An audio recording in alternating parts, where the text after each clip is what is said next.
Hi, my name is Anthony Miller, and the complex problem that I focused on this semester was the lack of paid family leave or paid parental leave in the U.S.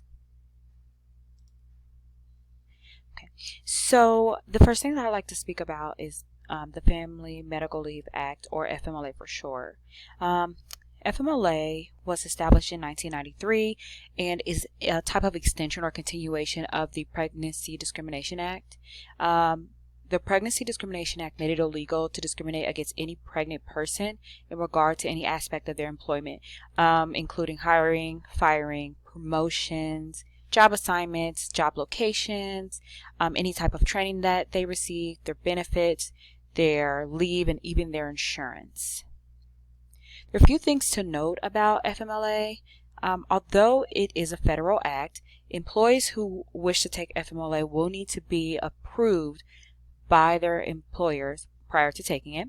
FMLA is used for family or medical reasons. The act provides job security for those who are approved for the leave up to 12 weeks.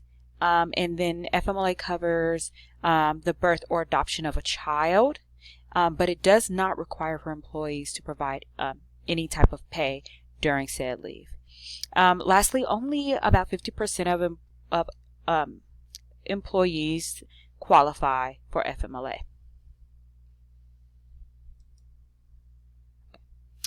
So typically when talking about leave, the term parental leave and maternity leave are used interchangeably, but for the sake of this presentation, parental leave will include both maternity and paternity leave.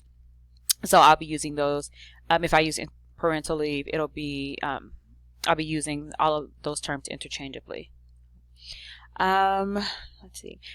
So paid parental leave is essentially when an employee when an employer gives the benefit to an employee that allows a said employee to take time off for the birth or adoption of a child. So there are two types of leave. Maternity leave is when a new mother takes the time off, and paternity leave is when a new father takes time off. Paternity leave is a newer term, and it's a newer concept that companies are adopting. Let's see, and then within the maternity and paternity leave, there's paid leave, which is when an employer will pay an employee during their leave, and then unpaid leave, which is when an employer does not pay their employee during the leave. Paid leave is not federally required, so a lot of companies gear toward unpaid leave. Okay. So just a few things about the U.S. and the lack of leave here versus other countries in the world. So the U.S. is actually one of two countries out of 185 that does not offer national paid maternity leave.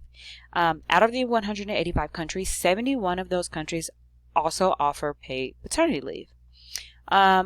Although women make up almost half of the workforce at 47%, only 16% of those women are granted paid leave or paid paternity leave. And the U.S. is actually the only country that does not offer any portion of paid leave that is required by federal law. And so while discussing the U.S. and the lack of paid leave here, I also wanted to draw attention to other developed countries and how they go about their paid maternity leave, just to kind of give a comparison and show how behind the U.S. is compared to other countries. So for starters, when comparing the U.S. to other countries, we can really see the lack of importance placed on leave. Countries such as Finland, they provide new mothers up to 3 years of protected leave. In addition, all new mothers receive maternity packages or gifts from their Social Security system. In Germany, new mothers are entitled to job protection up to their child's 3rd birthday, and similar to Finland, they are offered a type of gift or allowance to help them, with their growing family. And in Spain, new parents are granted up to 3 years of leave as well. And out of all of that time, for the first 16 weeks, they receive their full pay, the full pay that they would get at their job. And then after the 16 weeks, there is a adjustment to the pay, but they are still receiving that protected leave with the benefits. Alrighty, so just to offer some benefits of paid leave to show how important it is. There's a period in a child's life that is called the critical period, and during this period, the child will begin to learn different social, emotional, and cognitive abilities. This is also the period that's most important to establishing any patterns with the child, such as sleep patterns and feeding patterns, and anything of that sort. So employees that are able to take parental leave are able to be there for their child during that critical period, which makes all the difference in a child's development. In addition, a study by Maternity Child Health showed that those who are offered and take partial or full maternity or paternity leave are 50% less likely to have to rehospitalize their infants. In addition, these mothers report better mental health, less postpartum depression, and better exercising habits. Let's see. In addition, that study also showed that women who were granted over 12 weeks of leave, which is very rare, saw a 75% decrease in the odds of having to rehospitalize their infants, and also saw better mental health and better exercising habits. So there are some negative consequences from the lack of paternal leave in the U.S. So for starter, shorter leave has shown a reduction in a parent's sensitivity, specifically a mother's sensitivity and ability to connect with their infant. Those who are not offered paid leave often experience financial difficulties, which could snowball into other issues. For example, parents who experience financial difficulties may have to push back their child's immunization and their doctor's visits, which could potentially put the child's life at risk. These parents often fall into debt, and new mothers that face financial difficulties often fall into postpartum depression. Okay, so the big question here is, why doesn't the U.S. federalize paid paternal leave? And there are a few reasons for this. The first reason is capitalism.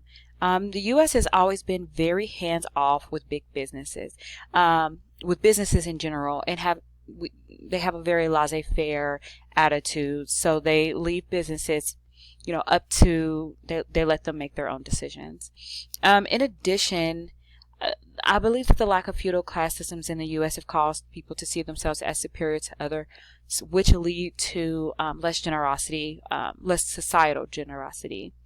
U.S. culture is geared more toward an individualistic nature than caring about the collective, and the people in the U.S. tend to focus more on personal achievement rather than societal wellness and societal achievement. And then lastly, I think a key reason here is that big business carries a lot of influence with the U.S. government, and these businesses do not want to pay for leave out of their own pocket. So the big question here is, how can this complex issue be fixed? So there's a few ways. The most important way is to vote for local politicians who support this topic. Vote, for senators and Congress members who support this. Petition employers to provide this type of leave, and really inform people and talk to people about this issue, because a lot of general public is not aware of the lack of benefits that new families receive or don't receive. And so one thing that can lead to better voting habits is informing others. All right. Thank you so much.